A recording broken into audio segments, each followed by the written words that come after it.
Cuando abrí la puerta, lo primero que vi fueron sus ojos. Los mismos ojos que había visto cerrarse dentro de un cajón blanco 2 años antes. Por un segundo sentí que el suelo desaparecía debajo de mis pies.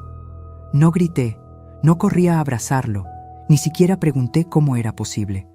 Él respiró hondo, con esa forma entrecortada que tenía cuando era niño y venía llorando del colegio, y dijo: Mamá, no te asustes. Sé que para ti yo estoy muerto.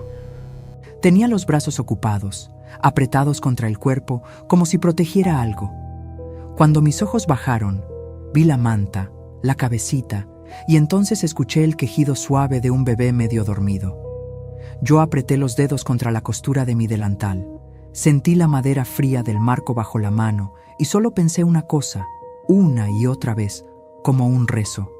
En 14 días, todo esto va a tener que tener una explicación. No lloré, no supe qué hacer.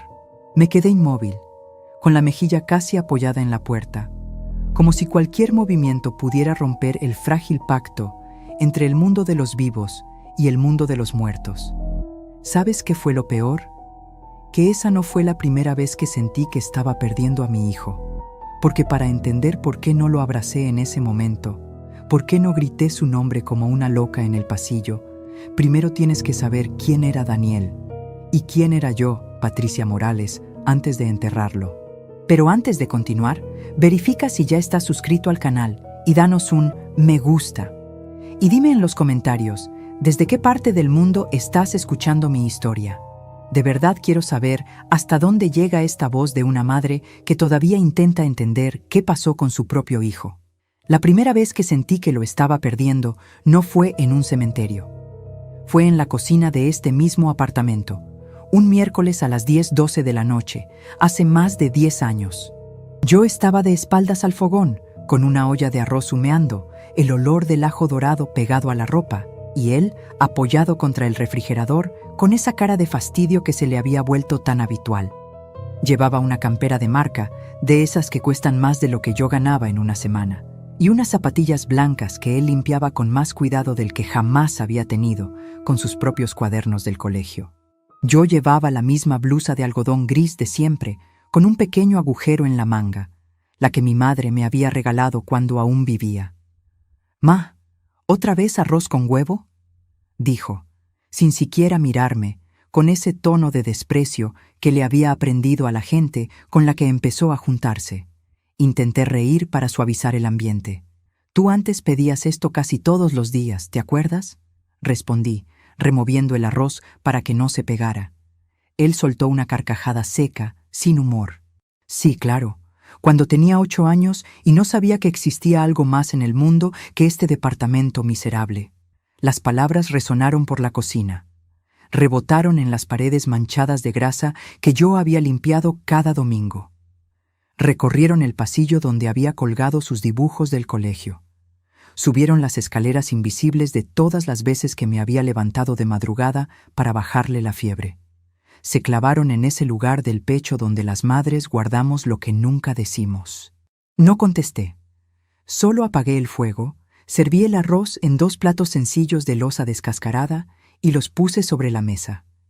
Él ni siquiera se sentó. Sacó su teléfono de última generación, pagado en 12 cuotas, claro, a nombre mío, y empezó a deslizar el dedo por la pantalla como si yo no estuviera allí.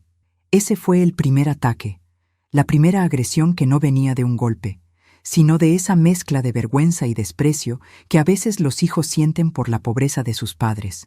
«Si no te gusta, puedes aprender a cocinar tú algo diferente», dije al final, intentando mantener la voz tranquila. Él levantó la mirada, y por primera vez vi en sus ojos algo que me dio miedo de verdad, una frialdad que no reconocía.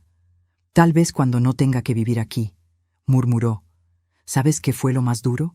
Que una parte de mí, muy pequeña pero muy real, comprendía su rabia. Porque la verdad es que yo no siempre fui esta mujer cansada, de manos ásperas que cuenta pesos para llegar a fin de mes. Hubo un tiempo en que yo también soñaba con otra vida, con otra casa, con otros finales. Pero eso te lo contaré en un minuto. Antes necesito que entiendas cómo empezó la escalada, Cómo mi hijo pasó de la agresión verbal a algo mucho más cruel. Los meses siguientes fueron una colección de pequeñas punzadas, comentarios sobre mi ropa, sobre mi forma de hablar, sobre cómo me reía demasiado alto cuando venía gente de fuera. De repente, yo, que lo había criado sola, que había trabajado en 3 casas distintas, limpiando pisos ajenos para comprarle sus libros, me convertí en un estorbo para él. «Ma, no hables cuando estén mis amigos, ¿sí?», me pidió un sábado a las 6:03 de la tarde, mientras se miraba en el espejo de la sala, acomodando el pelo con gel caro. «Es que haces esas preguntas raras y te ríes como señora de pueblo». No le respondí. Sonreí. Siempre sonreía cuando él me hablaba así delante de otros. Dignidad bajo fuego, lo llamo yo ahora. En público, la cabeza en alto, los ojos secos; en privado, la almohada húmeda y el pecho apretado hasta la madrugada. Aquella misma noche, a las 11:27, mientras yo lavaba los platos con agua fría porque el calefón se había roto, escuché risas en el pasillo del edificio. La puerta del departamento estaba entreabierta, y por la ranura entraba el olor a perfume caro, a cigarrillo importado, a algo que no pertenecía a nuestra vida de siempre. Me asomé con cuidado y vi a Daniel con 2 amigos, todos con ropa de marca, cadenas brillantes en el cuello, zapatillas relucientes. Yo llevaba las manos mojadas, arrugadas, oliendo a detergente barato.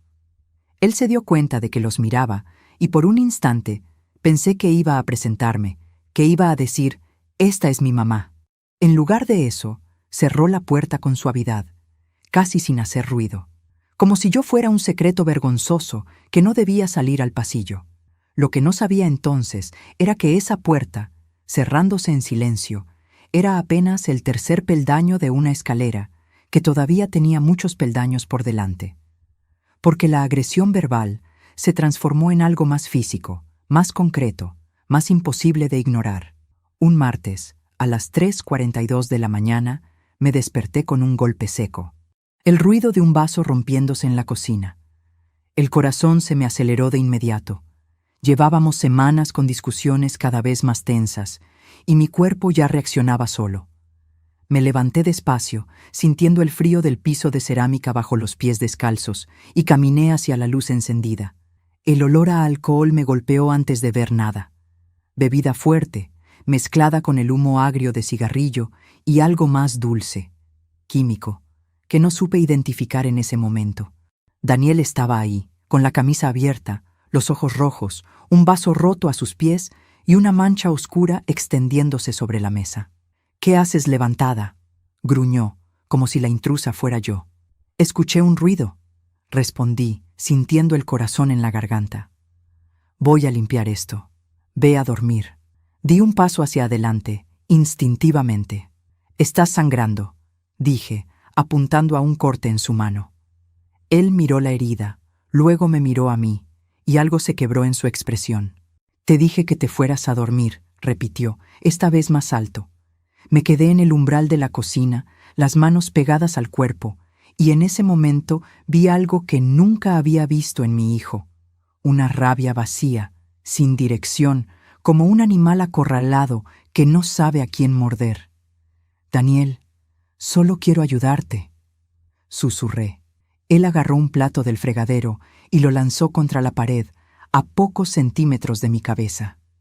El sonido del impacto fue tan fuerte que sentí un zumbido en los oídos. Los pedazos de cerámica saltaron por el suelo. Algunos golpearon mis piernas desnudas. El agua mezclada con restos de comida me salpicó los pies. «No necesito tu ayuda», gritó. «Lo único que haces es estorbar. Siempre igual, siempre pobre, siempre pegada a mí. ¿No entiendes que arruinaste mi vida?». Las palabras resonaron por la cocina, rebotaron en las paredes manchadas, recorrieron el pasillo con sus fotos de niño, subieron hasta el pequeño cuarto donde él dormía cuando tenía miedo de los truenos y se metía en mi cama. Y se quedaron, otra vez, en ese lugar del pecho donde el dolor se guarda para más tarde. No lloré. Todavía no. Apagué la luz de la cocina, como si eso pudiera apagar también aquella escena, y di media vuelta. «Cuando te despiertes, hablamos», dije, con la voz lo más firme que pude. Él soltó una risa amarga. En 14 días no vas a tener nada que decir, murmuró, casi para sí mismo. En ese momento no entendí qué quería decir con eso. 14 días. La misma cifra que vendría a perseguirme 2 años después, frente a la puerta, cuando lo escuché decir, «Mamá, no te asustes. Sé que para ti yo estoy muerto». Y para entender cómo llegué a ese miércoles a las 9:17 de la noche, con mi hijo muerto 2 años antes golpeando mi puerta con un bebé en brazos, tienes que saber quién era él antes de volverse ese extraño. Tienes que saber qué secretos guardaba. Y sobre todo, tienes que saber qué había dentro de ese sobre que traía en la chaqueta, con una fecha que congeló mi sangre, el día exacto en que lo enterramos. Antes de que Daniel naciera, yo era otra persona. No lo digo como excusa ni como queja. Lo digo porque para entender cómo llegué a esa noche en la puerta, primero tienes que saber desde dónde partí. Porque la Patricia que abrió esa puerta el miércoles 14 de noviembre tenía 61 años. Manos ásperas de trabajar en casas ajenas, una blusa de algodón con un agujero en la manga y 2 años de duelo pegados al alma como polvo que no termina de caer. Pero antes de todo eso, yo fui una mujer que tenía planes. A los 23 años estudiaba contabilidad en la noche y trabajaba de cajera en un supermercado de día. Tenía un cuaderno verde donde anotaba todo lo que quería hacer antes de los 30. Terminar la carrera, rentar un departamento solo mío, viajar aunque fuera una vez a la costa sur, aprender a coser ropa de verdad. Tenía una amiga que se llamaba Consuelo, con quien nos reíamos hasta que nos dolía el estómago, y un sueño modesto y honesto de una vida que no dependiera de nadie más que de mí misma. Entonces llegó el padre de Daniel. No voy a hablar mucho de él, no porque no haya nada que decir, sino porque esta historia no es sobre él. Lo que importa es que cuando tenía 25 años y estaba en el 3er semestre de la carrera, me quedé embarazada. Él desapareció antes de que el bebé cumpliera un mes, y yo, de la noche a la mañana, tuve que decidir qué era más importante, mis planes o mi hijo. Guardé el cuaderno verde en el cajón de la mesita de noche y no lo volví a abrir. ¿Sabes lo que nunca le dije a nadie, ni siquiera a Consuelo? Que nunca me arrepentí de esa decisión, nunca. Aunque hubo días en que lloré de cansancio hasta quedarme dormida en el sillón, aunque hubo semanas en que no alcanzaba el dinero para pagar la luz y el supermercado al mismo tiempo, Daniel era el eje de todo, la razón por la que me levantaba, la persona para quien yo existía con más fuerza que para nadie más en el mundo. Por eso cuando empezó a avergonzarse de mí, el dolor no era ordinario. Era ese tipo de dolor que no tiene nombre. Después de la noche del plato roto, algo cambió entre nosotros de forma permanente. O quizás no cambió. Quizás simplemente se hizo visible algo que ya estaba ahí desde hacía tiempo.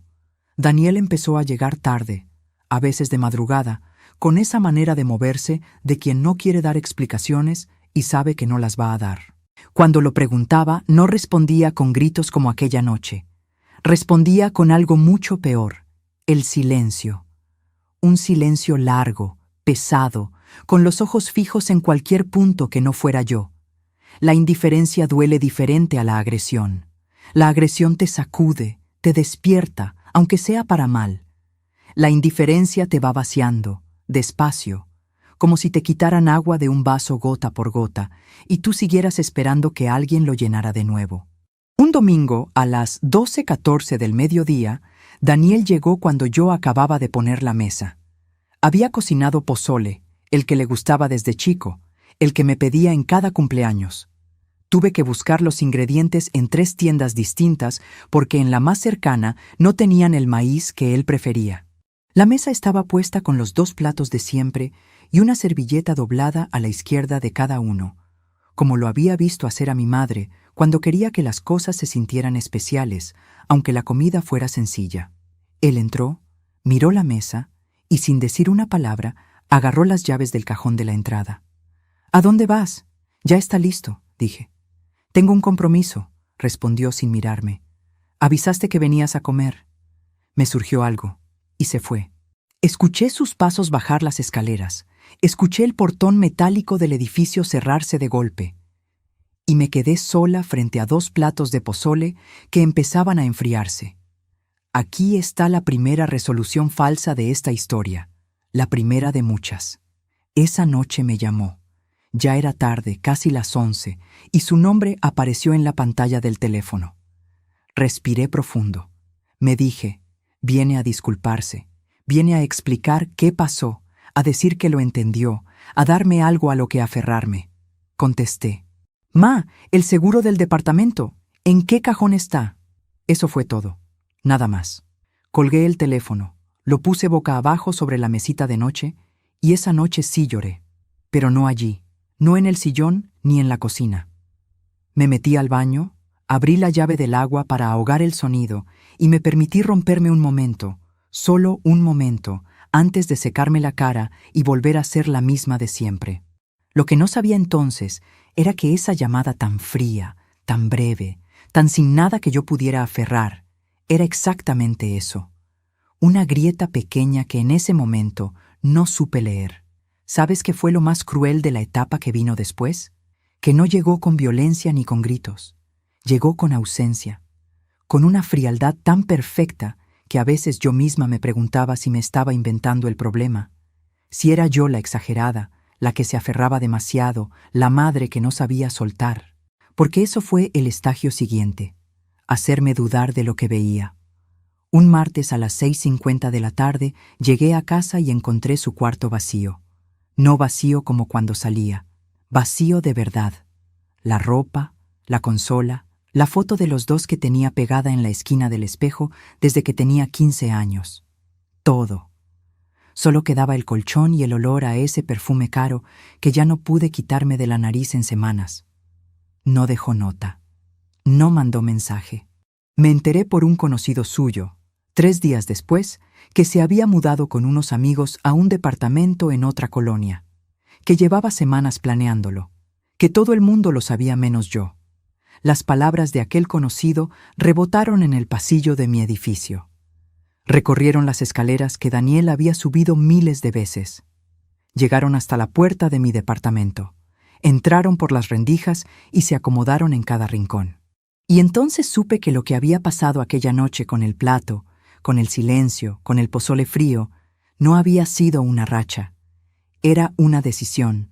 Me abandonó sin decirme adiós. Pero eso también, ya lo ves, era apenas el principio.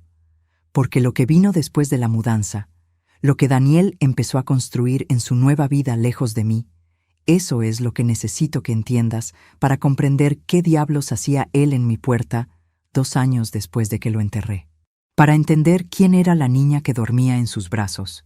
Y para entender qué había dentro de ese sobre con la fecha de su muerte grabada con letras negras, tan nítidas que todavía las veo cuando cierro los ojos.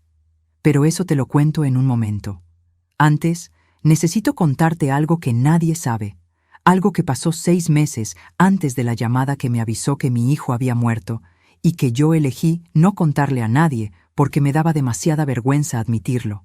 Lo que nunca le conté a nadie sucedió el 18 de abril, un lunes a las 4:47 de la tarde. Hacía 8 meses que Daniel se había mudado. En ese tiempo nos habíamos visto quizás 4 veces, siempre breve, siempre con esa distancia nueva entre nosotros que ninguno de los dos nombraba en voz alta. Yo había aprendido a manejar su ausencia como se maneja el dolor de una muela que no puedes sacar todavía, acomodándote, respirando diferente, fingiendo que no está. Ese lunes llegó sin avisar. Golpeó la puerta con los nudillos, 2 veces, y cuando abrí lo primero que noté fue que no traía nada. Sin mochila, sin chaqueta, con las manos metidas en los bolsillos del pantalón y una expresión que no había visto en él desde que tenía 16 años y reprobó el año escolar. Vergüenza genuina, sin capas de soberbia encima. «Ma», dijo, y no siguió. Lo hice pasar. Calenté café, aunque él no me lo pidió. Nos sentamos en la mesa de siempre, los mismos 2 platos de loza descascarada, la misma luz amarilla del techo que nunca cambié, porque Daniel decía de chico que esa luz se parecía a las tardes de verano, y entonces me lo dijo. Necesitaba dinero, mucho dinero. Me dijo una cifra que tardé varios segundos en procesar, porque era más de lo que yo ganaba en 6 meses trabajando en casas ajenas. Me dijo que era una deuda, que había cometido un error de cálculo en un negocio que no supo explicarme bien, con palabras vagas y gestos nerviosos, mirando la taza de café más que a mí. Me dijo que si no conseguía ese dinero en menos de 2 semanas, iba a tener un problema muy serio. Le pregunté con quién era la deuda. Se quedó callado. Le pregunté si estaba en peligro. No es nada que no pueda manejar, respondió. Y desvió la mirada. Aquí está la primera señal que ignoré. La primera de varias que voy a contarte, y mientras las escuches, quiero que intentes hacer lo que yo no supe hacer entonces, verlas. Porque desde donde estoy hoy, con todo lo que sé ahora, cada una de esas señales era una advertencia con luz roja parpadeando.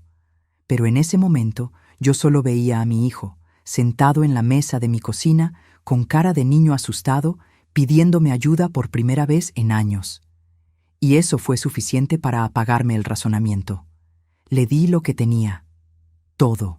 Rompí el sobre marrón que guardaba detrás del cajón de los cubiertos, el que nadie más que yo sabía que existía, con los pesos que había juntado durante casi 3 años para cambiar el calefón y pintar las paredes del baño.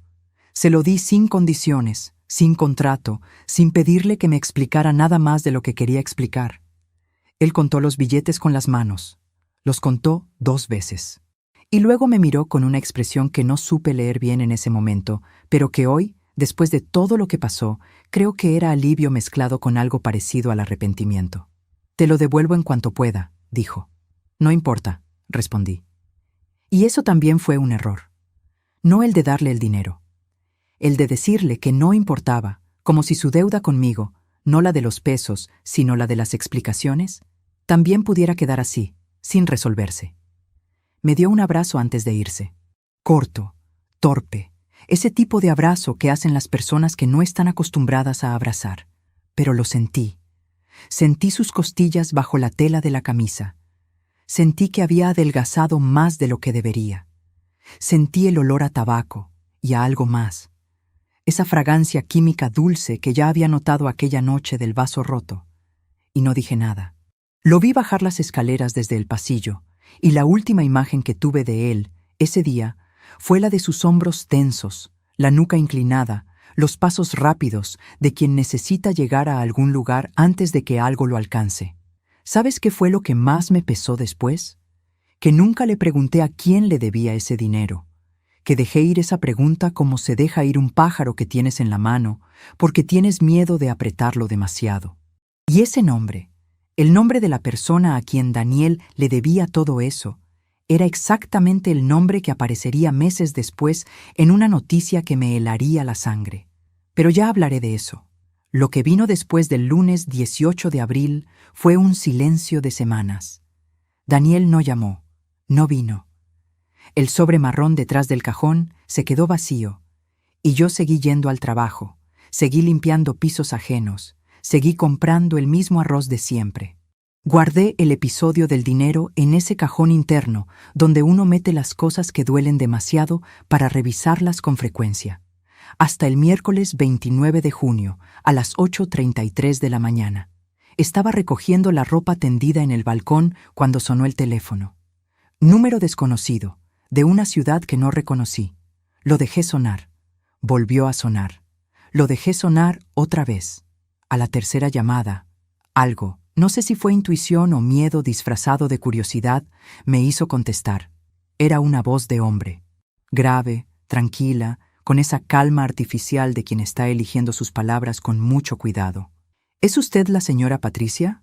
¿La mamá de Daniel? Sí, dije, apretando la ropa sin darme cuenta. Solo quería avisarle que su hijo está bien, que está siendo un hombre de palabra, que no tiene nada de qué preocuparse, por ahora. Y colgó. Me quedé inmóvil en el balcón con la sábana a medio doblar en los brazos. El sol de la mañana me daba de frente. Escuché a un niño gritar en el patio de abajo. Escuché el ruido de un camión en la calle. Escuché mi propio corazón latiendo más rápido de lo normal. Y lo que pensé, lo que elegí pensar, fue que era algún conocido de Daniel siendo innecesariamente dramático, que no había nada de qué preocuparse. Esa fue la segunda señal que ignoré. A veces pienso que si hubiera bajado corriendo a la calle, buscado a Daniel ese mismo día, insistido hasta que me diera las respuestas que nunca me dio, todo habría sido diferente. Pero también sé que uno no puede vivir en el pasado de sus decisiones sin perderse en él. Y eso me lleva a algo que quiero preguntarte, porque sé que no estoy sola en esto. ¿Alguna vez confiaste en alguien que amabas, ignoraste una señal que estaba justo frente a tus ojos, y después te preguntaste cómo no lo viste venir? Cuéntame en los comentarios.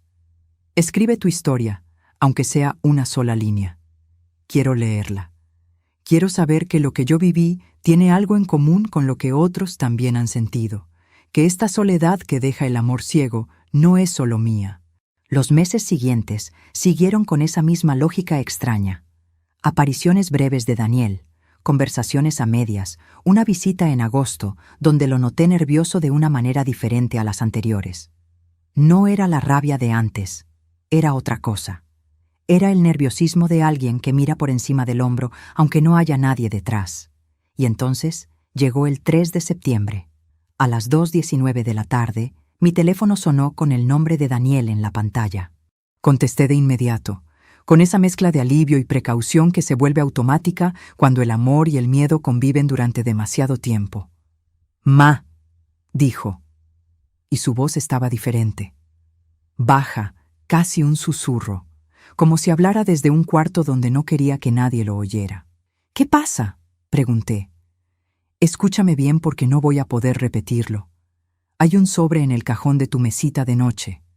Lo puse ahí la última vez que vine. No lo abras todavía. Ábrelo cuando llegue el momento». Antes de que pudiera preguntarle nada, antes de que pudiera decirle, «Espera, explícame, ¿qué significa eso?», ya cortó la llamada. Corrí al cuarto. Abrí el cajón. Ahí estaba.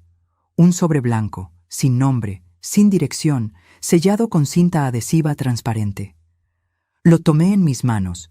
Sentí el papel entre mis dedos. Sentí que pesaba más de lo que debería para su tamaño. Y pensé, lo abro ahora. Claro que lo abro ahora. Respiré profundo, lista para finalmente arrancarle la cinta y sacar lo que fuera que Daniel había necesitado esconder en el cajón de mi mesita de noche. Pero algo me detuvo. No sé si fue la voz de él, tan distinta, tan cargada de algo que no supe nombrar. No sé si fue el miedo a lo que pudiera encontrar. Pero puse el sobre de vuelta en el cajón, lo cubrí con el rosario de mi madre y cerré la madera con esa sensación extraña de estar tomando una decisión cuyas consecuencias todavía no podía ver. Lo que no sabía entonces era que ese sobre era el primero, que había otro, uno que Daniel guardaría para sí mismo durante meses, que viajaría con él a lugares que yo nunca conocí, que sobreviviría cosas que yo no quiero imaginar, y que ese segundo sobre, el que traía en el bolsillo interior de su chaqueta cuando llamó a mi puerta, el 14 de noviembre, tenía escrita una fecha que haría que todo, absolutamente todo, cobrara un sentido que me rompió de una manera diferente al duelo. Pero faltan todavía 12 días para esa noche. Y antes de llegar ahí, tienes que saber quién era Sergio Montoya. Sergio Montoya entró en la vida de Daniel cuando él tenía 22 años, y yo todavía creía que lo peor que podía pasarme era que mi hijo se avergonzara de mi blusa de algodón. Lo conocí una sola vez en persona. Fue un miércoles de octubre, en el estacionamiento de un centro comercial, donde Daniel me había citado con la excusa de tomar un café. Llegué puntual, a las 5:15 de la tarde, con mi bolsa de tela y los zapatos de siempre, los negros de punta cuadrada que ya tenían la suela un poco gastada, pero que todavía se veían dignos. Daniel estaba apoyado contra un coche que no era el suyo, un SUV negro con los vidrios polarizados, del tipo que parece diseñado para que nadie vea quién va adentro. Y a su lado estaba Montoya. Alto, traje gris oscuro, corbata del color del vino tinto, un reloj en la muñeca que debía costar lo que yo ganaba en un año entero. Unos 50 y tantos años, pelo canoso peinado hacia atrás con esa precisión de quien pasa demasiado tiempo frente al espejo. Me extendió la mano con una sonrisa de las que se aprenden, no de las que se sienten. Señora Patricia, Daniel me ha hablado mucho de usted. Es un placer finalmente ponerle cara. Yo llevaba la blusa verde que me había comprado en la feria, la del bordado pequeño en el cuello, la mejor que tenía para salir. Él llevaba gemelos de plata en los puños y olía a algo caro y almizclado que llenó el espacio entre nosotros antes de que dijera una sola palabra. «El gusto es mío», respondí, porque así me enseñaron a responder. La conversación que siguió fue corta y extraña. Montoya habló de negocios con esa forma de los hombres que están acostumbrados a que nadie los interrumpa, despacio, midiendo cada frase, con pausas calculadas que dejaban espacio para que los demás asintieran. Daniel asentía. Yo miraba a mi hijo y trataba de encontrar en su cara algo que me dijera qué estaba pasando en realidad, qué significaba ese hombre con ese coche y ese perfume en la vida de mi hijo. Cuando Montoya fue al baño del centro comercial, aproveché para decirle a Daniel en voz baja: «¿Quién es este hombre?» «Mi socio», respondió Daniel sin mirarme. «¿Socio de qué?» «De inversiones, ya te expliqué». No me había explicado nada, pero antes de que pudiera seguir preguntando, Montoya volvió y la conversación se cerró como se cierra una puerta cuando alguien pone el pie en el umbral justo a tiempo. Esa fue la tercera señal que ignoré, y la más grande de todas. Porque lo que yo no sabía ese miércoles de octubre, parada en ese estacionamiento con mis zapatos de suela gastada frente a ese hombre de reloj de año entero, era que Sergio Montoya llevaba 2 años usando a Daniel, no como socio, como escudo. Me enteré poco a poco, con meses de distancia, a través de fragmentos que Daniel me fue soltando sin querer en conversaciones a medias, y después, mucho después, a través de lo que encontré dentro del sobre blanco.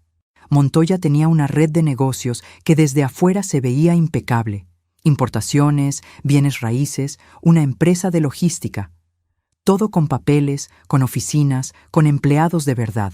Pero por dentro, los números no cuadraban con la realidad. Dinero que entraba de lugares que no debían existir. Contratos firmados a nombre de personas que no sabían que los habían firmado. Cuentas que se abrían y se cerraban en un ciclo demasiado rápido para ser honesto. Y Daniel, con su título de contador y su necesidad de ser algo más grande que el hijo de una mujer que limpiaba casas ajenas, era el nombre perfecto para poner en los documentos donde Montoya no quería poner el suyo. Lo que no sabía entonces era que esa primera deuda, la del sobre marrón que rompí detrás del cajón de los cubiertos, no era un error de cálculo. Era el momento en que Daniel entendió en qué se había metido y quiso salir. Y Montoya, que conocía bien esa desesperación, lo usó exactamente como se usa una trampa, dejando que el animal sienta que puede escapar para apretarla mejor después. Las semanas siguientes a la visita de Daniel en el lunes 18 de abril siguieron con esa tensión sorda que ya era el clima habitual entre nosotros. Pero en septiembre algo cambió de manera visible. El martes 13 de septiembre, a las 7:04 de la noche, Daniel llegó a mi departamento sin avisar por segunda vez. Esta vez no venía con cara de vergüenza. Venía con cara de alguien que acaba de tomar una decisión muy difícil y no está seguro de si fue la correcta. Se sentó en el sillón verde y habló durante casi 20 minutos seguidos, cosa que no había hecho en años. Me dijo que había encontrado irregularidades en los balances, que había intentado hablar con Montoya, que Montoya le había respondido con esa calma de hielo que yo había visto de lejos en el estacionamiento, diciéndole que se tranquilizara, que todo estaba bajo control, que su nombre en esos documentos era un formalismo y nada más, pero que si alguien preguntaba, la historia que existía sobre papel era la de Daniel, solo la de Daniel. Respiré profundo.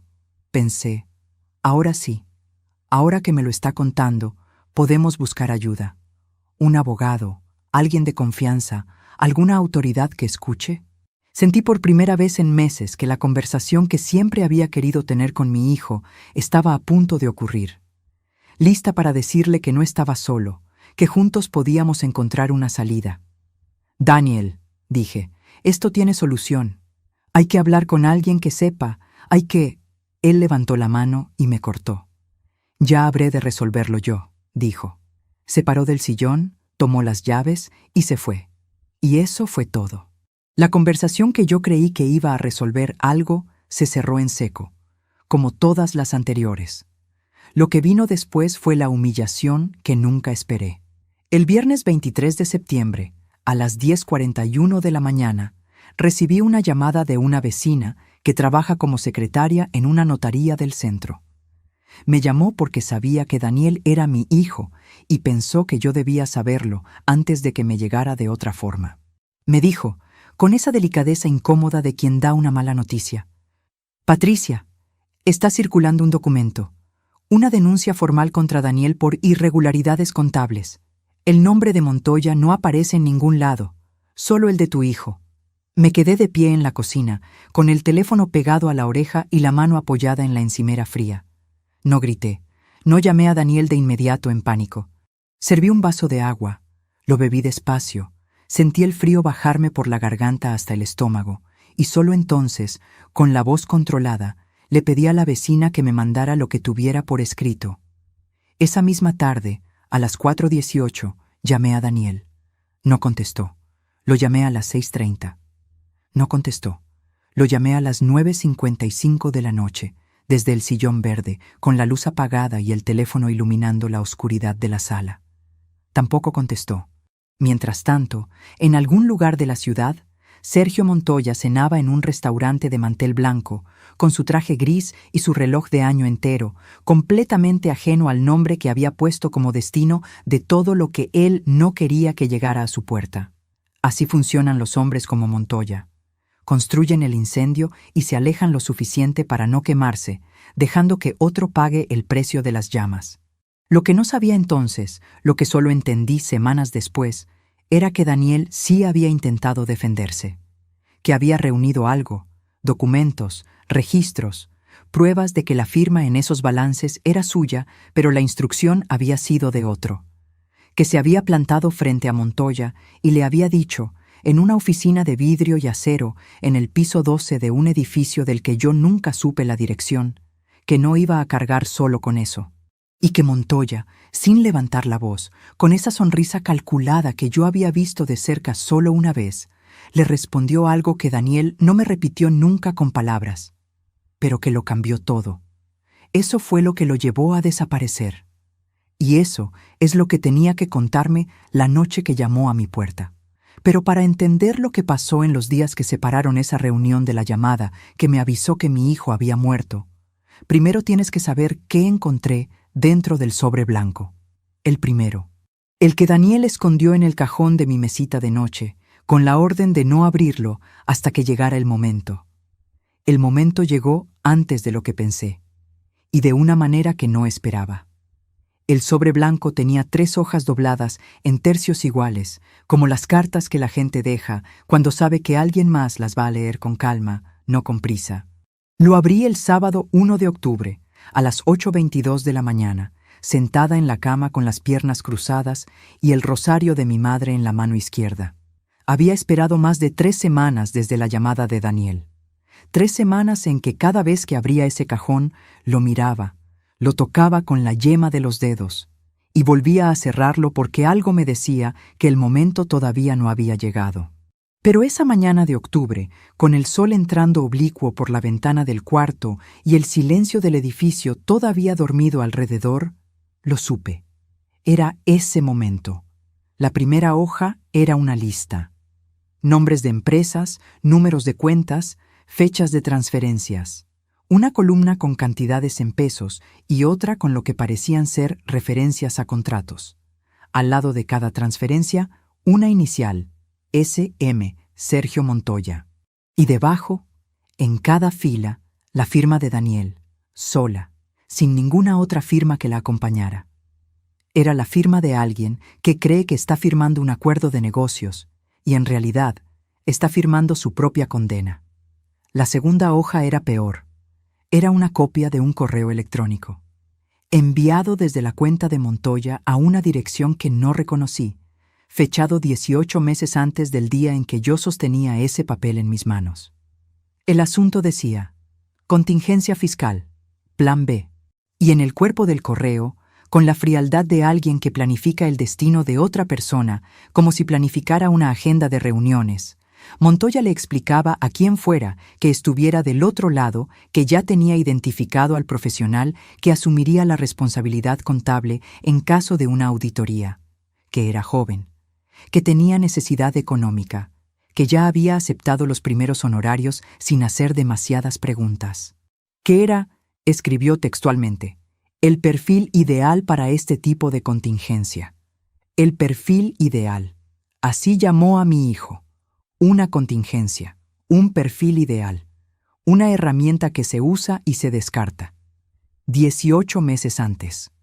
Eso significaba que desde el principio, desde el primer apretón de manos, desde el primer contrato, desde el primer peso que Daniel recibió creyendo que era el inicio de algo, Montoya ya tenía planeado exactamente lo que haría si las cosas se complicaban. No fue una reacción, fue un diseño, un plan construido con tiempo, con paciencia, con la crueldad tranquila de quien no necesita apresurarse porque ya sabe cómo termina la historia. La tercera hoja era una nota escrita a mano por Daniel. Letra apretada, inclinada hacia la derecha como siempre que escribía rápido. Decía: Ma, si estás leyendo esto es porque algo salió mal. Guarda todo. No hables con nadie todavía. Cuando sea el momento, sabrás qué hacer con esto. Perdóname por no habértelo contado antes. Me quedé mirando esa última línea durante un tiempo que no supe medir. Perdóname por no habértelo contado antes. ¿Sabes qué fue lo que pensé en ese momento antes que ninguna otra cosa? No pensé en Montoya. No pensé en los correos, ni en las firmas, ni en los números de cuenta. Pensé en esa noche de abril, en que Daniel llegó a pedirme el dinero del sobre marrón, y se fue con el abrazo más corto y torpe que me había dado en años. Y me pregunté cuánto tiempo llevaba cargando eso solo. ¿Cuántas noches se había acostado sabiendo lo que yo no sabía?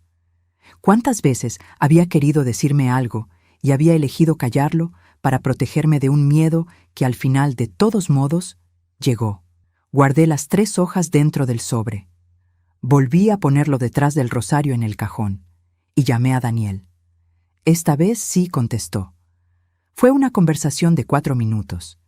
Él hablaba en voz baja, con pausas, eligiendo las palabras con ese cuidado que ya me había alarmado en septiembre.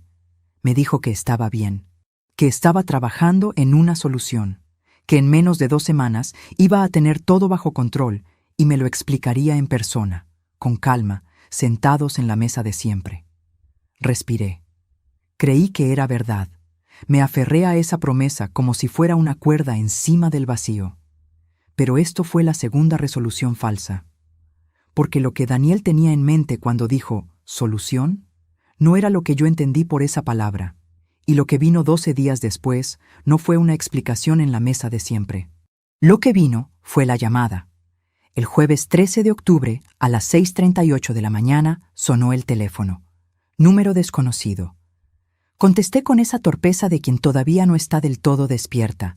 El pelo aplastado de un lado, los ojos a medio abrir, la luz gris del amanecer entrando por la cortina. ¿Señora Patricia Morales?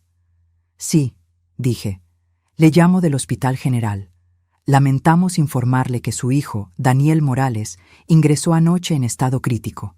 Sufrió un accidente de tránsito en la carretera federal. Los médicos hicieron todo lo posible. Hicieron todo lo posible. Las palabras resonaron por el cuarto vacío. Rebotaron en la pared donde todavía colgaba su foto de graduación.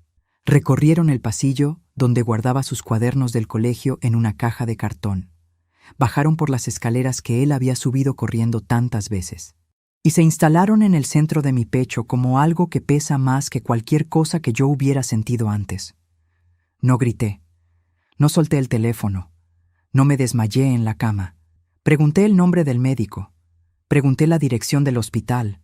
Anoté los 2 datos en la esquina del periódico de la mesita de noche con el bolígrafo que siempre dejaba allí. Colgué. Me levanté. Me puse la ropa que tenía a mano, la primera que encontré, la blusa de algodón gris con el agujero en la manga, la de siempre. Y salí. Lo que siguió fueron días que prefiero no medir en horas, porque cada hora pesaba demasiado. Trámites, papeles, decisiones que ninguna madre debería tener que tomar. Y en algún momento en medio de todo eso, mientras firmaba documentos en una oficina del hospital con paredes beige y luz de tubo, alguien mencionó de pasada el nombre de Sergio Montoya, no como culpable, como donante. Me dijeron que el señor Montoya había llamado al hospital para ofrecer apoyo económico con los gastos funerarios, que era un gesto muy generoso de su parte, dado que Daniel había trabajado con él. Sonreí. Le agradecí al hombre de la oficina con la voz firme y los ojos secos. Guardé el bolígrafo en la bolsa.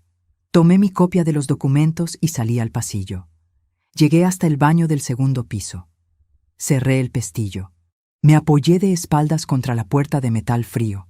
Sentí el temblor subirme desde las rodillas hasta los hombros y me permití unos minutos, solo unos minutos, de romperme completamente lejos de todos. Sola, sin que nadie me viera, sin que nadie pudiera contarlo después. Luego me lavé la cara con agua del grifo, fría, directa, el tipo de frío que aclara. Me miré en el espejo pequeño y rayado encima del lavabo, y me dije en voz baja, casi sin mover los labios, todavía no, porque Montoya no merecía mis lágrimas en un pasillo donde él pudiera enterarse de que estuve llorando. Eso se lo debía a Daniel, y a mí misma. Mientras te cuento todo esto, me pregunto desde dónde me estarás escuchando. Escribe el nombre de tu ciudad en los comentarios. Me encantaría saber hasta dónde llegan estas palabras, hasta qué rincón del mundo puede llegar la voz de una madre contando lo que nunca creyó que tendría que contar. Los 2 años que siguieron al entierro de Daniel fueron una vida construida sobre una mentira que yo todavía no sabía que era mentira. Guardé el sobre blanco, guardé los documentos del hospital, guardé el rosario de mi madre encima de todo eso, como si la fe pudiera ser también un archivo de pruebas. Y seguí viviendo. El trabajo, el supermercado, la vecina del tercer piso, los domingos en el cementerio de San Marcos con los claveles blancos que Daniel siempre dijo que eran la flor más honesta porque no pretenden ser más de lo que son. En esos 2 años, Sergio Montoya no fue procesado. La investigación se archivó. Los documentos que había en ese sobre nunca llegaron a ninguna autoridad, porque yo no sabía cómo llevarlos, porque tenía miedo, porque cada vez que pensaba en hacer algo, escuchaba la voz tranquila de ese hombre en el teléfono desde el número desconocido, diciéndome que mi hijo estaba siendo un hombre de palabra, y esa voz me paralizaba. Pero quedan solo 5 días para la noche del 14 de noviembre, y lo que todavía no sabes es que una semana antes de esa noche, algo llegó a mi buzón. Un sobre pequeño, sin remitente, con mi nombre escrito a mano en una letra que no reconocí, y dentro una sola línea. Pronto vas a ver la verdad. No tenga miedo. No le dije a nadie. No llamé a la policía. Guardé ese papel en el mismo cajón que los otros, junto al rosario y los documentos, y pasé 5 días mirando la puerta de entrada cada vez que escuchaba un ruido en el pasillo. Hasta que el miércoles 14 de noviembre, a las 9:17 de la noche, alguien llamó. Di un paso atrás. No lo invité a pasar con palabras. Solo di ese paso hacia atrás, como si mi cuerpo hubiera tomado la decisión antes que mi mente. Y él cruzó el umbral despacio, con ese cuidado de quien entra a un lugar que sabe que dejó herido. La niña seguía dormida contra su pecho.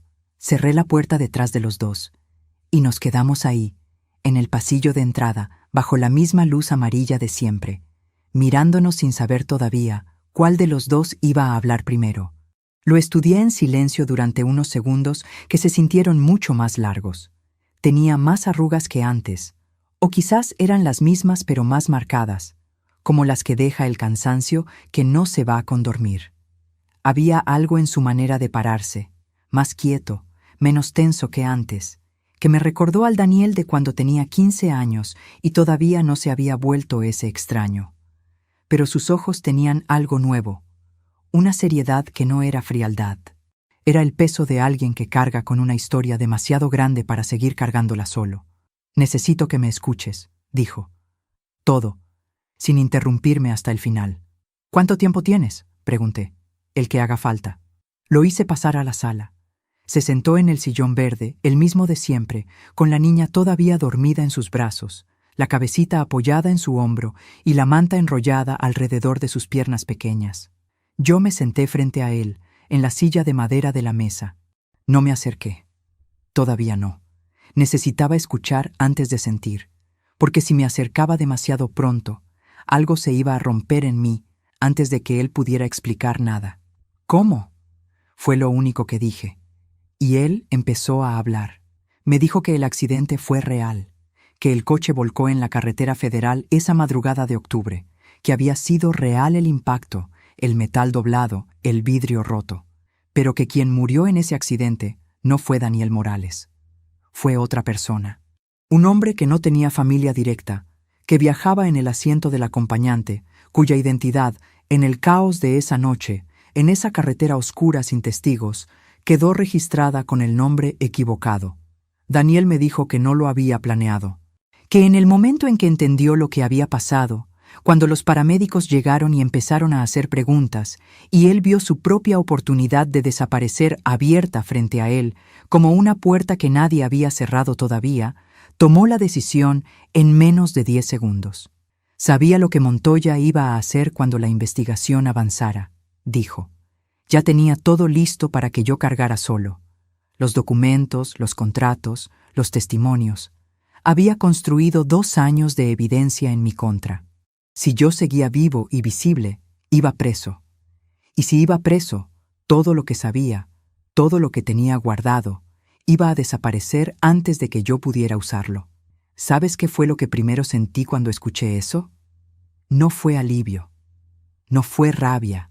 Fue algo mucho más complicado. Ese tipo de emoción que no tiene un nombre limpio porque es varias cosas al mismo tiempo. Fue la comprensión de que mi hijo había tomado una decisión que lo salvó y me destruyó a mí simultáneamente. Y que lo había hecho sabiendo exactamente cuál iba a ser el costo. «Me dejaste enterrarte», dije. No grité, no alcé la voz. Lo dije despacio, como cuando uno pronuncia algo que ha estado esperando ser dicho durante mucho tiempo. Él no apartó la mirada. «Sí», respondió. Silencio. Los dos lo dejamos ahí, en el aire de la sala, entre el sillón verde y la silla de madera, y los años que se habían acumulado sin que ninguno de los dos los viviera de la manera que debía. «¿Y ella?», dije mirando a la niña. Daniel respiró. Esa respiración entrecortada de cuando era chico y venía con algo que le costaba decir. Valentina nació 7 meses después del accidente. Su madre y yo nos separamos antes de que ella naciera. Fue una situación complicada que nunca te conté porque no sabía cómo contártela. Pero desde que nació, Valentina está conmigo. Es lo único que hice bien en todo este tiempo. Miré a esa niña dormida, la cabecita oscura, las mejillas redondas, la respiración pausada y lenta de quien duerme sin saber todavía que el mundo tiene esquinas. Con esa confianza absoluta de quien todavía no ha tenido razones para desconfiar de los brazos que la sostienen. Y sentí algo que no esperaba sentir en ese momento. Una ternura tan grande y tan repentina que me tomó por sorpresa, como una ola que no ves venir. Pero todavía faltaba lo más importante. El sobre, dije. Daniel bajó la vista. Con la mano libre, alcanzó el bolsillo interior de su chaqueta y sacó el sobre blanco. No el mismo que había dejado en mi mesita de noche 2 años atrás. Uno nuevo, más grueso, cerrado con la misma cinta adhesiva transparente. Y en la esquina inferior derecha, escrito a mano con tinta azul, había una fecha. El 17 de octubre, el día que lo enterramos. Lo que no sabía entonces era que esa fecha no era un mensaje de culpa. No era una confesión ni un recordatorio del daño que había hecho. Era otra cosa completamente distinta. Era la fecha que lo cambiaba todo. Pero eso todavía tardaría unos minutos en entenderlo. ¿Por qué ahora?, pregunté. ¿Por qué esta noche, después de 2 años? Él volvió a mirarme. Porque mañana hay una audiencia. La investigación que archivaron se reabrió hace 3 meses. Alguien entregó documentos nuevos a la fiscalía. Montoya va a comparecer mañana a las 9 de la mañana. Mi corazón dio un golpe seco. ¿Quién entregó los documentos? Él no respondió de inmediato. Solo me sostuvo la mirada con esa seriedad nueva que le había notado desde que entró. Yo, dijo. Las palabras resonaron en la sala pequeña. Rebotaron en el cuadro de la Virgen que regaló mi madre. Recorrieron el sillón verde que nadie más que él había usado en 2 años. Pasaron por encima de los claveles secos que yo había guardado de alguno de los domingos en el cementerio. Y llegaron hasta mí como algo que al mismo tiempo duele y da alivio, que al mismo tiempo rompe y compone. Entregué todo lo que tenía, siguió. Los correos, los balances, los registros de transferencias. Tardé 2 años en encontrar la manera de hacerlo sin que Montoya supiera que seguía vivo. 2 años en construir algo lo suficientemente sólido para que no pudiera simplemente hacerlo desaparecer otra vez.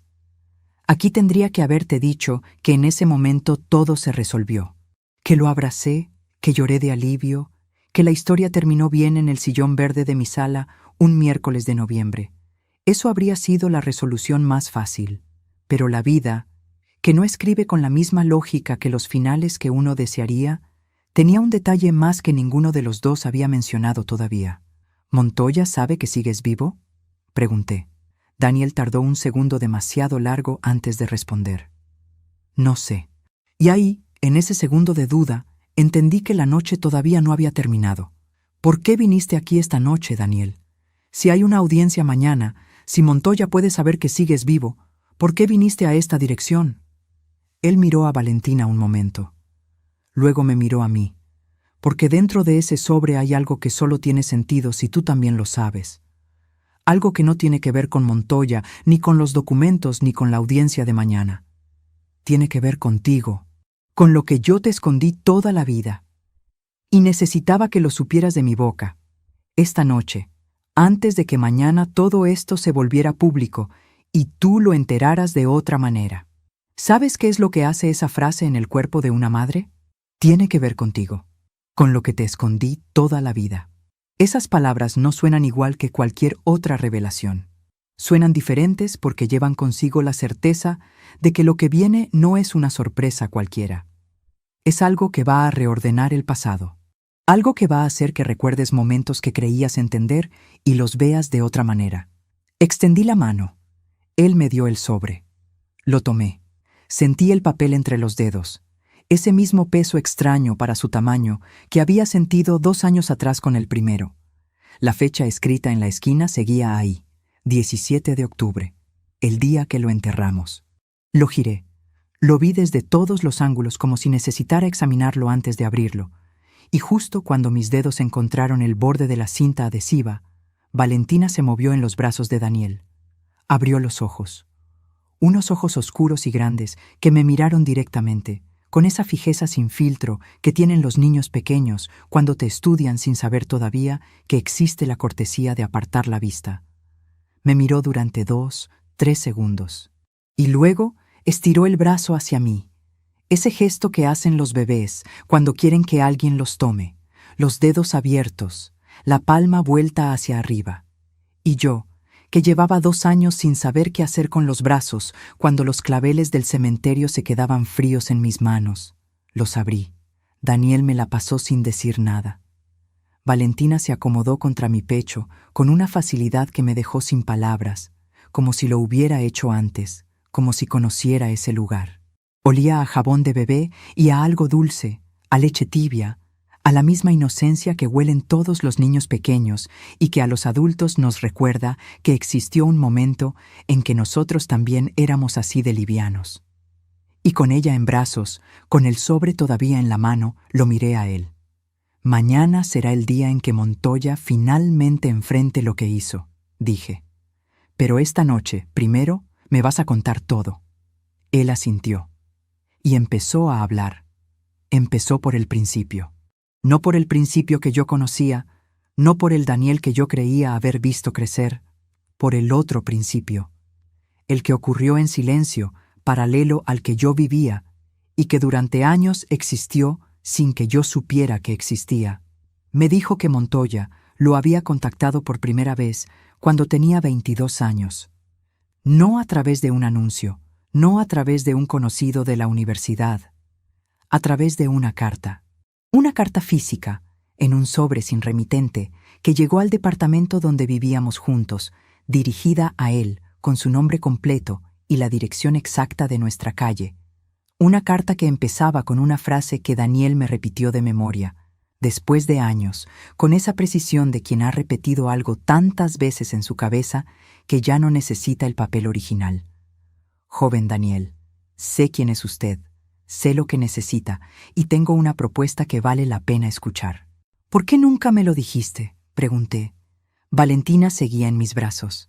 Sentí su peso tibio contra mi pecho, su respiración pausada y profunda, y esa sensación de tener algo frágil pero completamente real entre las manos me ayudó a mantenerme entera mientras escuchaba. Porque tenía vergüenza, dijo, no de Montoya, de mí, de lo rápido que dije que sí. Me explicó que la carta venía con una cantidad de dinero, suficiente para pagar 3 meses de renta de un departamento propio, suficiente para comprar la ropa que él quería tener, para comer en los lugares donde comía la gente que él quería ser. Le pedía a cambio una sola cosa, reunirse con él. Solo escuchar. Daniel fue. Por supuesto que fue. Porque tenía 22 años y llevaba toda la vida creyendo que la única manera de escapar de la pobreza era agarre rápido lo que alguien te ofrezca antes de que cambie de opinión.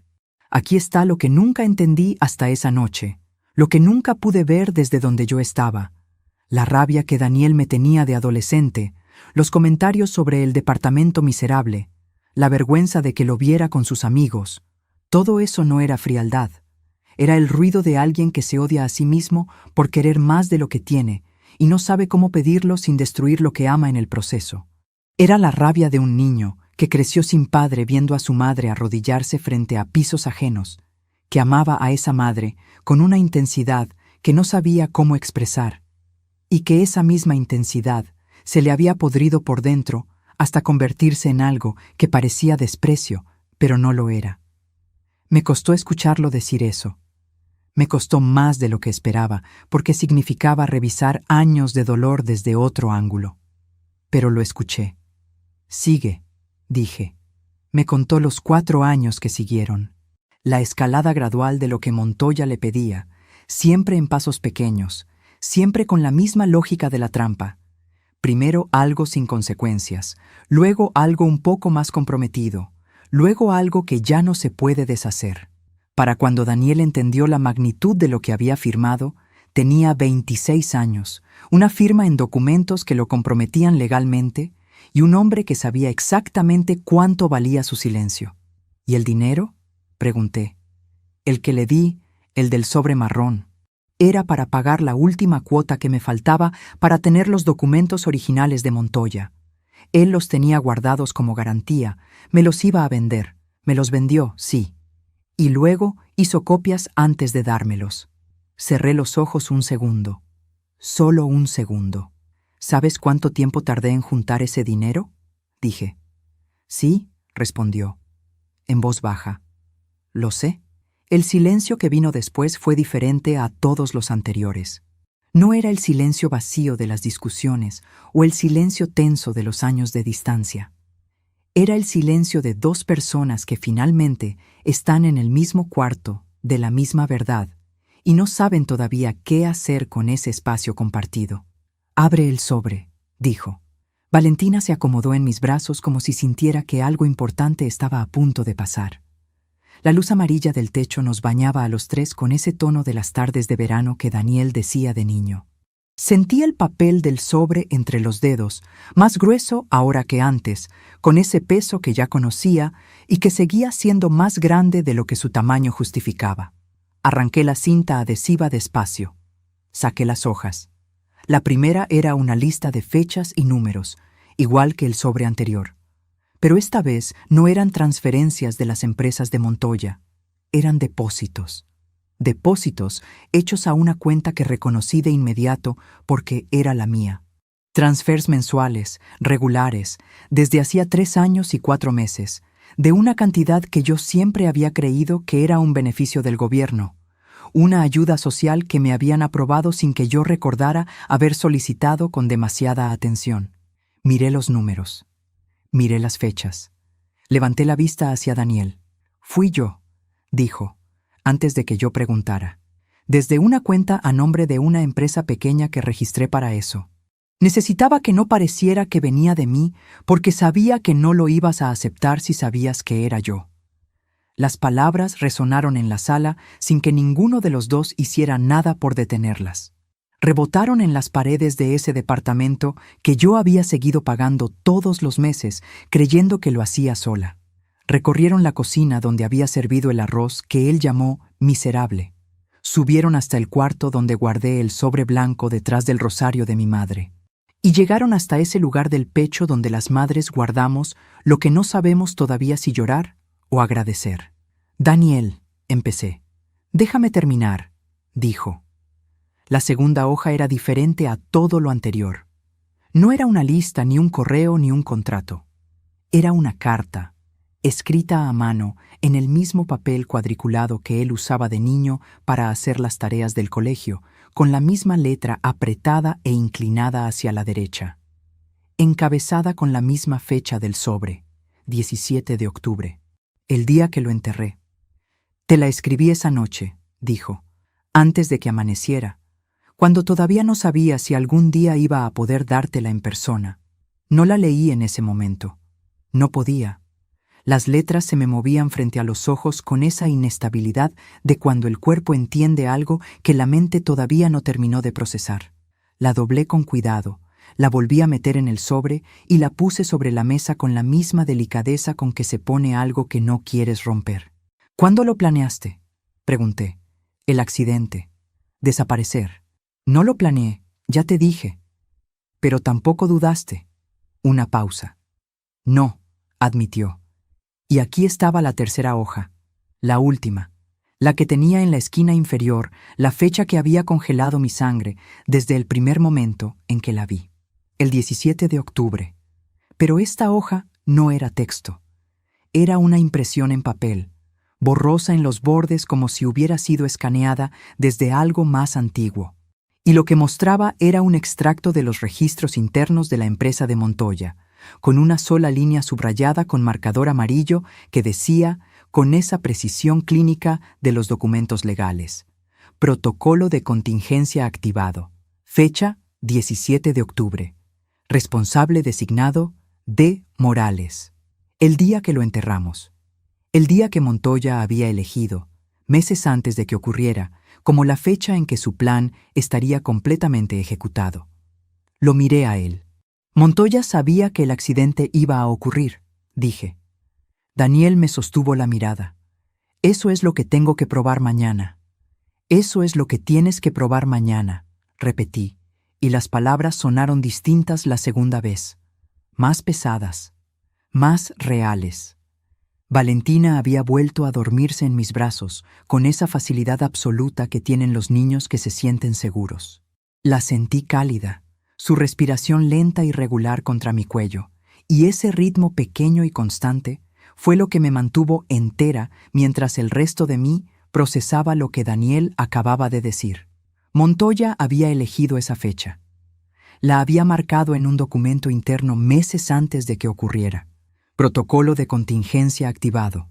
Como si la vida de mi hijo fuera una variable en una ecuación de negocios. Algo que se activa o se desactiva según convenga. Algo que no sangra ni llora, ni deja a una madre parada frente a una tumba con claveles blancos todos los domingos. ¿Cómo llegó ese documento a tus manos?, pregunté. Hay alguien dentro de la empresa de Montoya que lleva 2 años cooperando con la fiscalía. Alguien que también tenía miedo. Cuando reactivaron la investigación hace 3 meses, ese alguien me contactó a través de un intermediario. Fue lo que me dio la última pieza que me faltaba.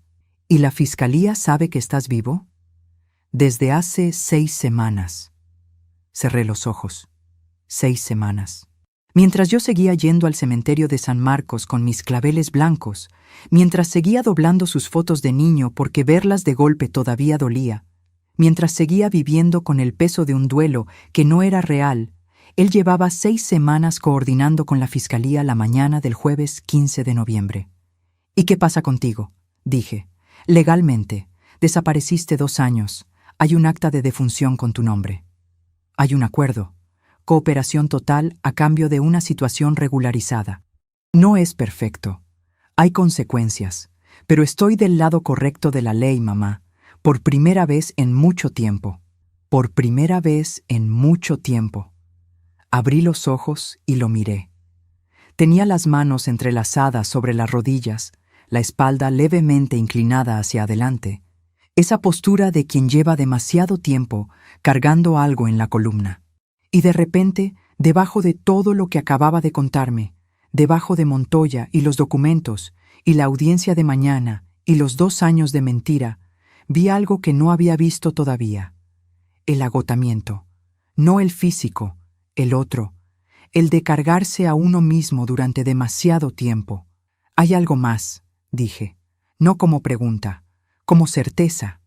Él levantó la vista. ¿Cómo lo sabes? Porque te conozco desde antes de que nacieras. Respiró. Esa respiración entrecortada de siempre, la misma de cuando tenía 8 años y venía con algo que le daba vergüenza decir, pero que necesitaba decir de todas formas. Lo que escondí toda la vida no es Montoya, dijo. Montoya es reciente. Lo que escondí toda la vida es otra cosa. Me quedé quieta. Valentina se movió levemente en mis brazos, un pequeño sonido dormido, y la acomodé sin apartar los ojos de él. Cuando era adolescente, empezó, midiendo cada palabra, empecé a entender lo que significaba crecer sin padre. No de la manera sentimental, de la manera práctica. Veía cómo nos miraba la gente, cómo nos trataban en el banco cuando ibas a pedir un crédito, cómo te miraban a ti en los trabajos cuando dabas esta dirección, y decidí que iba a hacer algo al respecto. No para mí, para ti. Daniel, déjame terminar, mamá. Asentí. A los 16 años conseguí mi primer trabajo sin decirte. Repartía volantes 2 horas antes del colegio y 3 horas después. Guardaba la mitad de lo que ganaba en un sobre debajo del colchón. No era mucho, era casi nada, pero era mío. Y a los 17 encontré el cuaderno. Me detuve. ¿Qué cuaderno? El verde, el que guardabas en el cajón de la mesita de noche, el de tus planes. Lo encontré una tarde buscando unas tijeras. Lo leí completo. Y me quedé sentado en el suelo de tu cuarto durante no sé cuánto tiempo, leyendo lo que tú habías querido ser antes de que yo llegara. El aire de la sala cambió de temperatura sin que nada físico cambiara. Ahí está lo que escondí toda la vida, dijo. La culpa, desde los 17 años. Saber que mi existencia fue el motivo por el que guardaste ese cuaderno. Y no saber cómo decírtelo sin que sonara a que me arrepentía de ser tu hijo, porque nunca me arrepentí. Nunca. Pero la culpa estaba ahí, y se fue haciendo más grande con los años. Y cuanto más grande se hacía, menos sabía cómo acercarme a ti sin que saliera todo torcido. Las palabras resonaron por la sala despacio, sin prisa. Llegaron hasta el cuadro de la Virgen y se quedaron un momento allí. Recorrieron la estantería con los libros que nadie había tocado en 2 años. Pasaron por encima de Valentina dormida, que no sabía que estaba siendo testigo de algo, y llegaron hasta mí. No dije nada durante un tiempo que no supe medir, porque lo que acababa de escuchar no era solo una confesión. Era la reescritura de 20 años de distancia, de silencios, de comentarios crueles, de puertas cerradas en silencio. No los borraba, no los justificaba, pero los explicaba desde un lugar tan diferente al que yo había ocupado durante todo ese tiempo que necesitaba un momento para reorganizar lo que creía saber. La rabia que me tenías, dije finalmente. Era contra mí mismo, respondió. Siempre fue contra mí mismo. Tú eras el blanco más fácil porque eras la persona con la que menos me podía permitir ser honesto. Y aquí te pregunto algo que todavía me pregunto yo. ¿Qué hubieras hecho tú en ese momento? ¿Hubieras cruzado la sala y lo hubieras abrazado sin más? ¿O hubieras necesitado, como yo, 1 minuto más para decidir si el amor era más grande que los años de heridas acumuladas? Escríbelo en los comentarios. De verdad quiero saber qué habrías hecho en mi lugar, porque esa decisión es la más difícil que tomé esa noche, y todavía la pienso. Me levanté de la silla de madera. Crucé la sala. Me senté a su lado en el sillón verde, con Valentina todavía en brazos, y apoyé la cabeza en su hombro exactamente como él lo hacía cuando tenía 5 años y se quedaba dormido viendo televisión. Sentí su hombro tenso bajo mi mejilla, sentí el frío de su chaqueta y el calor de su cuerpo debajo. Sentí que respiraba diferente ahora, más hondo, más despacio, como si algo que había tenido apretado durante mucho tiempo acabara de soltarse. Olía a jabón ordinario, al mismo que yo usaba de siempre, y eso, más que cualquier otra cosa, me lo devolvió completo. No dijimos nada. No hacía falta. Valentina exhaló un suspiro dormido entre los dos, ajena al peso de todo lo que acababa de ocurrir en esa sala, con esa ligereza perfecta de quien lleva encima apenas 2 años de vida y todavía no sabe que el mundo tiene esquinas. Nos quedamos así un tiempo largo. La luz amarilla del techo encima de nosotros, el frío de noviembre afuera, el silencio del edificio a esa hora de la noche, y algo que hacía mucho tiempo no existía entre nosotros dos, la posibilidad de estar juntos sin que doliera. Pero la mañana llegaría pronto. A las 6:15 de la mañana del jueves 15 de noviembre, Daniel se levantó del sillón con cuidado de no despertar a Valentina, que había terminado la noche en el sillón verde cubierta con la manta de casa que yo guardaba en el armario de siempre.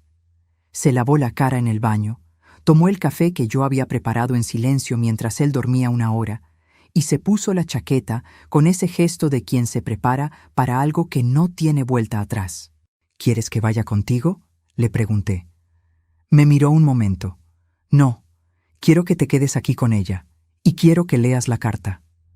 Salió a las 6:47. Escuché sus pasos bajar las escaleras, escuché el portón metálico del edificio y luego el silencio. Me quedé sola en la sala con Valentina dormida y el sobre blanco sobre la mesa. Tomé la carta. La leí despacio, de principio a fin, con el café en la mano y la luz de la mañana entrando oblicua por la ventana. No voy a repetirte cada palabra, porque hay cosas que pertenecen solo al espacio entre una madre y su hijo. Pero sí te digo lo último que escribió, la última línea de esa carta en papel cuadriculado con letra apretada e inclinada hacia la derecha. El cuaderno verde todavía existe.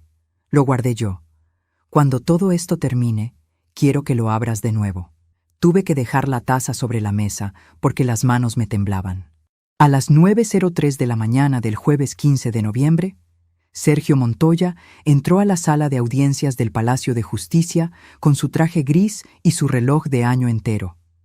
Entró con esa calma de quien lleva décadas creyendo que el dinero y los contactos son una armadura impenetrable. Entró creyendo que el hombre cuyo nombre había usado como escudo seguía enterrado en el cementerio de San Marcos. A las 9:17, Daniel entró por la puerta lateral de la misma sala. Me lo contó esa tarde, cuando volvió al departamento con la corbata aflojada y los ojos de quien ha dormido poco, pero descansado mucho.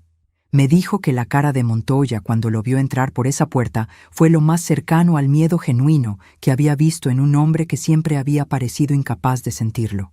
Que la calma calculada se rompió en menos de 3 segundos. Que sus abogados intercambiaron miradas y que el más veterano de ellos, el del traje más caro, abrió y cerró los papeles que tenía en la mano como si de repente no supiera para qué habían servido. La audiencia duró 4 horas y 11 minutos. Los documentos del sobre, los correos, los registros de transferencias, el extracto con el protocolo de contingencia y la fecha del 17 de octubre, todo fue presentado. El testimonio del cooperante interno de la empresa fue corroborado por los registros bancarios que la Fiscalía había reunido en 3 meses de investigación paralela. Montoya negó. Su abogado objetó. El juez escuchó todo con esa pausa profesional de quien ya ha visto suficientes hombres seguros de sí mismos derrumbarse en una sala como esa. Al final de la audiencia, Sergio Montoya fue detenido preventivamente mientras se resolvía el proceso formal. Le retiraron el pasaporte. Le congelaron las cuentas registradas. Salió de esa sala sin el reloj en la muñeca porque el proceso de registro lo requería, y esa imagen, la de su muñeca desnuda donde antes brillaba el metal caro, fue lo que Daniel me describió con más detalle cuando me lo contó. No fue un final de película. Los procesos legales son lentos y desordenados y llenos de tecnicismos que nadie fuera de un juzgado entiende del todo. Montoya tendría abogados, tendría recursos, tendría contactos. Pero por primera vez en años, los documentos que lo comprometían existían en manos que no eran las suyas, y el hombre que él había enterrado en papel seguía vivo para contarlo. Esa tarde, cuando Daniel volvió y me lo contó sentado en la misma silla de madera de siempre, Valentina estaba despierta en la sala, explorando con una curiosidad absoluta el rincón donde yo guardaba los libros viejos. Se había despertado a las 8 de la mañana. Me había mirado con esos ojos grandes y oscuros durante unos segundos de estudio serio, y luego había estirado los brazos hacia mí con esa confianza irrazonable y maravillosa de los niños pequeños. La había tomado. Le había dado el desayuno que pude armar con lo que había en la cocina, leche tibia y pan, y habíamos pasado la mañana juntas en ese departamento, mientras afuera el mundo resolvía sus asuntos. Cuando Daniel terminó de contarme la audiencia, los tres nos quedamos en silencio un momento. Valentina levantó la vista desde el rincón de los libros, nos miró a los dos y volvió a su exploración con esa seriedad concentrada que tienen los niños cuando algo les parece genuinamente interesante. ¿Qué sigue ahora?, pregunté. Proceso largo, dijo. Meses, quizás más. Tengo que regularizar mi situación legal, que tampoco es simple. Hay consecuencias que todavía no sé exactamente cómo van a ser. ¿Y ella? Está conmigo. Siempre va a estar conmigo. Lo miré. ¿Y tú? ¿Dónde vas a estar tú? Él miró el departamento. Las paredes manchadas de grasa que yo había limpiado cada domingo. El sillón verde, la foto de la Virgen, la luz amarilla del techo que según él se parecía a las tardes de verano. Y luego me miró a mí. ¿Todavía cabe algo de ropa en el armario del pasillo?, preguntó. Le dije que sí. No lo dije con entusiasmo desbordado, ni con ese alivio dramático que quizás esperaba. Lo dije de la misma manera en que se dicen las cosas verdaderamente importantes. Despacio, mirándolo a los ojos, con la voz tranquila de quien ha decidido algo que ya no tiene necesidad de gritar. Cabe, dije. Siempre cupo. Lo que vino después no fue un instante de reconciliación perfecta con música de fondo y lágrimas fotogénicas. Fue algo más parecido a la vida real, que es desordenada y lenta y a veces incómoda incluso cuando es buena. Fue Valentina tirando un libro del estante y mirarnos a los dos con una expresión entre culpable y divertida. Fue Daniel preguntando si todavía tenía ese aceite de oliva que yo usaba para todo, y yo diciéndole que llevaba 2 años sin comprarlo porque para una persona sola no valía la pena. Fue los dos en la cocina pequeña, él de pie junto al refrigerador y yo frente al fogón, ocupando el mismo espacio que habíamos ocupado tantas veces, pero con algo distinto en el aire, algo que no tenía nombre exacto pero que se sentía como la diferencia entre una casa cerrada y una casa abierta. Esa primera semana fue extraña de una manera que no sé describir del todo. Había momentos en que lo miraba desde el pasillo y todavía me costaba creer que era real, que no era uno de esos sueños de los que despertaba con la almohada húmeda y la mano extendida hacia un lado de la cama donde no había nadie. Me pasaba en los momentos más ordinarios. Verlo lavar los platos, escucharlo hablar por teléfono en voz baja desde el cuarto del pasillo, ver los zapatos pequeños de Valentina junto a la puerta de entrada. Los zapatos pequeños de Valentina junto a mi puerta de entrada. Eso, más que ninguna otra cosa, era lo que me devolvía al mundo cada vez que la mente intentaba convencerme de que no era verdad. El proceso legal de Daniel fue largo, como él había advertido. Hubo audiencias, hubo documentos, hubo semanas en que el teléfono sonaba con noticias que a veces eran buenas y a veces eran complicadas. Hubo un abogado joven que cobró menos de lo que debería porque creyó en el caso y en lo que los documentos del sobre podían probar. Hubo momentos en que Daniel llegaba al departamento con esa cara de cansancio profundo que yo ya conocía de antes, pero que ahora venía de un lugar distinto, un lugar honesto. Y yo le ponía el café en la mesa sin decir nada, porque a veces el silencio que acompaña es más útil que las palabras que consuelan. Montoya enfrentó cargos formales 4 meses después de la audiencia del 15 de noviembre. Su abogado más caro presentó recurso tras recurso con esa maquinaria lenta del dinero que sabe cómo alargar los procesos. Pero los documentos eran sólidos. El testimonio del cooperante interno fue corroborado por 3 fuentes independientes. Y los registros bancarios hablaron con la claridad que tienen los números cuando nadie los ha podido borrar a tiempo. Sergio Montoya, el hombre del traje gris y el reloj de año entero, el hombre que había llamado a mi hijo el perfil ideal para una contingencia, fue condenado a 6 años de prisión efectiva y a la inhabilitación permanente para ejercer actividades comerciales.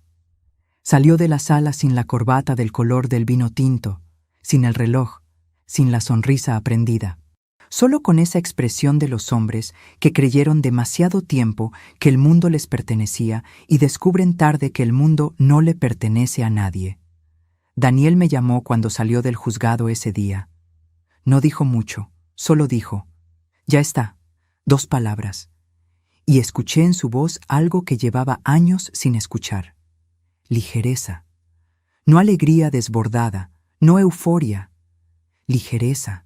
Esa que se siente cuando uno deja de cargar algo que cargó demasiado tiempo. Esa tarde, cuando llegó al departamento, Valentina corrió hacia él desde el sillón verde con esa torpeza veloz de los niños que todavía están aprendiendo que las piernas pueden ir más rápido de lo que el equilibrio permite. Él la levantó, la giró en el aire y ella se rió con esa risa de los niños que es completamente del cuerpo, sin reservas, sin filtro, con toda la boca abierta y los ojos cerrados. Yo los miré desde el pasillo. Y en ese momento entendí algo que llevaba meses intentando formular sin encontrar las palabras exactas, que el dolor y el amor no son opuestos, que pueden vivir juntos en el mismo cuerpo durante años sin que uno elimine al otro, que yo podía seguir cargando el peso de esos 2 años frente a la tumba de San Marcos y al mismo tiempo tener este departamento pequeño, con zapatos junto a la puerta y risa de niña en la sala y café en la mañana para más de una persona. Que las 2 cosas eran verdad al mismo tiempo. El cuaderno verde estaba en una caja de cartón en el fondo del armario del pasillo. Daniel lo sacó una noche de enero. Lo puso sobre la mesa de la cocina y me lo dio sin decir nada. Tenía las tapas un poco más gastadas de lo que lo recordaba, las esquinas dobladas, el elástico que lo cerraba con pequeñas grietas de los años. Lo tomé con las 2 manos. Lo abrí. La primera página decía, con la letra de quien tenía 23 años y creía que todo era todavía posible. Las cosas que quiero hacer antes de los 30. Y debajo, esa lista que yo había guardado y olvidado y guardado de nuevo durante décadas. Terminar la carrera, un departamento solo mío. Viajar una vez a la costa sur, aprender a coser ropa de verdad. La leí completa. Y entonces hice algo que no había planeado hacer. Tomé el bolígrafo que siempre dejo junto a la mesita de noche, abrí el cuaderno en la primera página en blanco que encontré y escribí una lista nueva. No de cosas que quería hacer antes de los 30, de cosas que quería hacer ahora, a los 61, con lo que tenía y con quién era. Todavía no la he terminado. Sigo añadiendo cosas. Porque eso es lo que aprendí de todo esto, lo que ningún dolor y ningún duelo y ninguna traición me pudo quitar del todo. Que mientras uno siga escribiendo en el cuaderno, la historia no se cerró. Que los finales que creemos definitivos a veces no son finales. Que las puertas que uno cree cerradas para siempre a veces se abren de noche a las 9:17, con un golpe suave de quien no está seguro de tener derecho a llamar, pero llama de todas formas. Que el amor verdadero no es el que no duele. Es el que vuelve aunque haya dolido. El que se sienta en el sillón verde aunque no sepa cómo empezar. El que deja un sobre en el cajón y confía en que el momento de abrirlo va a llegar. Yo abrí ese sobre.